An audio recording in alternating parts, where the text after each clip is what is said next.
వైజాగ్లో metro rail కథ మళ్ళీ మొదటికి వచ్చింది. తాజాగా కేంద్రం ఫీజిబిలిటీ రిపోర్ట్ కోరడంతో మెట్రో రైల్ ప్రాజెక్ట్ మరింత ఆలస్యం కానుంది.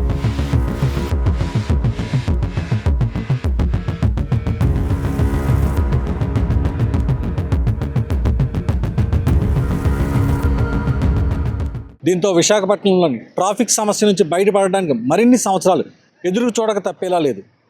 విభజన హామీగా విశాఖకు దక్కిన మెట్రో రైల్ ఇప్పట్లో పట్లాలెక్కే సూచనలు కనిపించడం లేదు. ఆంధ్రప్రదేశ్ ప్రభుత్వం సమర్పించిన డిపిఆర్ మీద కేంద్రం కొత్త కొర్రీ వేసింది. సుమారు 15,000 కోట్ల రూపాయల అంచనా వ్యయంతో రూపొందించిన ఈ ప్రాజెక్ట్ ఫీజిబిలిటీ రిపోర్ట్ సమర్పించాలని కోరింది. అసలు మెట్రో రైల్లో ఎంతమంది ప్రయాణించే అవకాశం ఉంటుంది, ఆదాయం ఎంత వస్తుంది, మెయింటెనెన్స్కు ఎంత ఖర్చు అవుతుంది, ఎన్ని సంవత్సరాలకు లాభాల్లోకి వస్తుంది వంటి ప్రశ్నలు ఎదురవడంతో యంత్రాంగం మల్లగొల్లాలు పడుతోంది.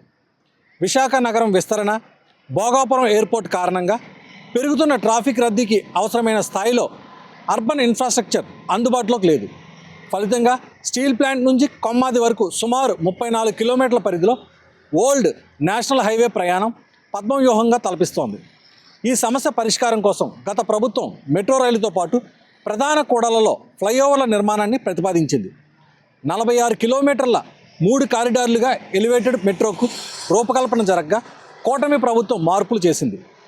కోరమనపాలెం నుంచి కొమ్మాది వరకు 34.41 కిలోమీటర్లు ప్రధాన కారిడార్గా, దాంట్లో 20 కిలోమీటర్ల పొడవున డబుల్ డెక్కర్ మోడల్ తీసుకుంది.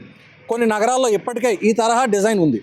దీనికి ఆధారంగా తాడిచెట్లపాలెం నుంచి కొమ్మాది, కోరమనపాలెం టు గాజువాక మధ్య డబుల్ డెక్కర్ మార్గం ఏర్పాటు ద్వారా పైన మెట్రో రైళ్లు, కిందన వాహనాలు రాకపోకలు సాగించడం వల్ల ట్రాఫిక్ సమస్యలు తగ్గిపోతాయని ఆలోచన. డబుల్ డెక్కర్తో కలుపుకొని మెట్రో రైలు ప్రాజెక్టు వ్యయం సుమారు 15,000 కోట్లు. ఇందులో 9,000 కోట్లను అప్పుగా తీసుకొనుంది మెట్రో రైల్ కార్పొరేషన్. మిగిలిన 40%లో కేంద్ర రాష్ట్ర ప్రభుత్వాలు చెరో 20% భరించాలి. ఈ లెక్కన 3,000 కోట్లు ఏపీ సర్కార్ సమకూర్చుకోవాల్సి ఉంటుంది. రాష్ట్ర వాటా కింద పెట్టాల్సిన పెట్టుబడి కేంద్రమే ఇవ్వాలని రాష్ట్ర ప్రభుత్వం కోరుతోంది. ముఖ్యంగా ఒక సెపరేట్ మెట్రో డైరెక్ట్గా ఎయిర్పోర్ట్ నుంచి గాజువాక వరకు ఉండాలి అని చెప్పి 3 ఫేజుల్లో అని చెప్పి అనుకోవడం జరిగింది. దానికి సంబంధించి డిపిఆర్ తయారైంది. అయితే కేంద్రం దానికి పూర్తి స్థాయి సిగ్నల్ ఇవ్వాలి. ఎందుకంటే దేశంలో అనేక మెట్రోస్ నష్టాలతో నడుస్తుంది.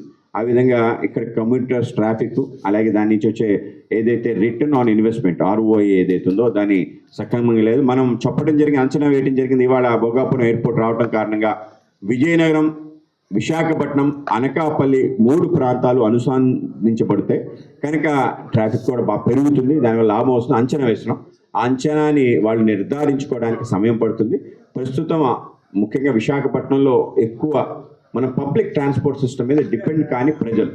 సో ఇది పెద్ద బ్యాక్లాగ్. మనకు మొదటి నుంచి అలవాట్లేదు. బస్సుల్లో కానీ, ఆటోలు, అలాగే 2 వీలర్స్ మీద మనం ట్రావెల్ చేసే అవకాశం కనుక ఆ విధంగా కాదు అని చెప్పి రాష్ట్ర ప్రభుత్వం కూడా ఇవ్వటం జరిగింది. ఆ విధంగా పూర్తి స్థాయి లైట్ మెట్రో అన్నారు, లైట్గా ఫుల్ పేజ్ మెట్రో రావాలని చెప్పి మనం కోరుకుంటాం. అది త్వరలో వస్తుంది.